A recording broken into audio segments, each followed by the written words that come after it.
Hello again, everybody. This is Mike Pfeiffer with Pfeiffer Hobby Supply again. I'm going to show you what I've been doing on the Miller Place subdivision, and this will be video 5, and I hope you enjoy it. Okay guys, here we are again. Last time I showed you what I had done with the backdrop over here. Nothing new has changed there. The only thing I have done is put a sign on top of the Miracle Furniture Company here. And then the most notable thing that I've done is build a couple of foreground structures here, and I've also finished the backdrop on the left-hand side wall, which was not done yet. Here's my Schmelly Fish Company. I had a friend of mine make the signs for me. Oh shoot, it's been probably 10 years ago or so, or 15 years ago, maybe even more than that. And I've never had a chance to use them, and I finally got a chance to use them here on this structure.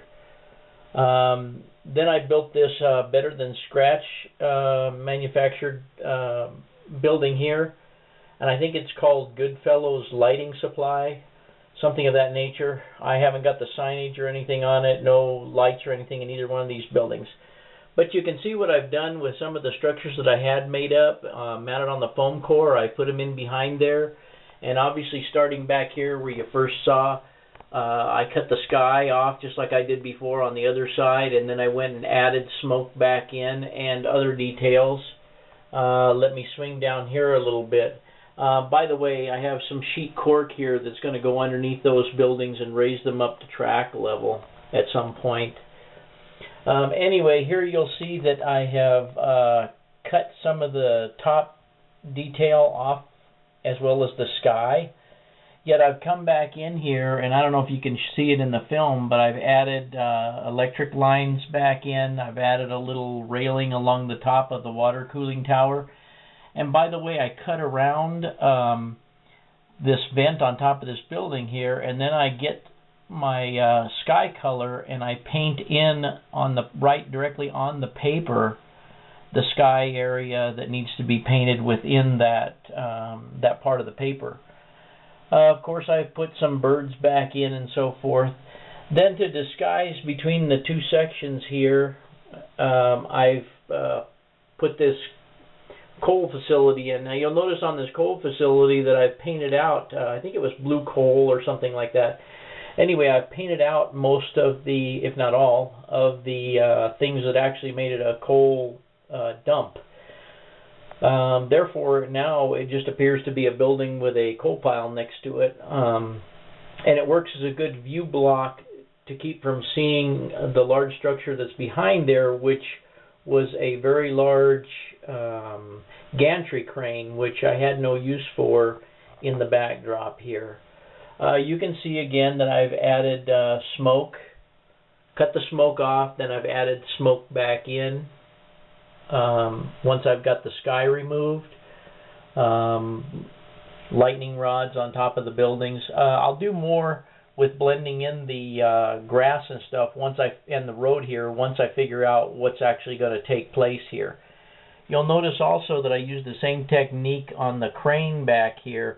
I painted in the areas where you could actually see through the crane, cut off the cable coming down, and then drew the cable back in.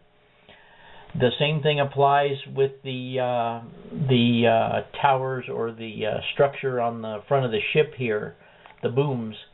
Those were all cut off, and then I painted them all back in, and then used a pencil to draw in all the lines and so forth. Once again, smoke and birds. The same technique was used on this crane back here. Painted the sky in behind it, drew all the lines back in, and you can see the booms on the ship that's in the back, way back in the background back there. Not a lot of detail taking place there, and this all eventually goes down into this corner where this track ends.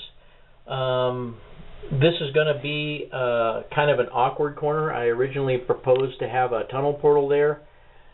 But let me turn around here for a second and come back with this. And I'll pan back around on this. This area right here will have this structure in it. This is a downtown deco. And I don't know, it's kind of a sort of a triangular shaped building, and I'm going to try and make it a little more triangular shape to fit this area. And what it'll do is it's tall enough, and I'll put it to the left here far enough that hopefully it will block the view of where that track behind there goes. So that's my theory about hiding that track. And of course, once again, like I said in the last video, this area right here where the cork is laying will be hopefully cut down and made into a small dock area. So that's about it for today. So let's move on to the farewell. Well, everybody, that's it. Not too much new work going on, but I have made a little bit of progress, and I thought I would share it. I hope to see you back for edition 6. And thanks for watching. This is Mike with Pfeiffer Hobby Supply. I'll talk to you later.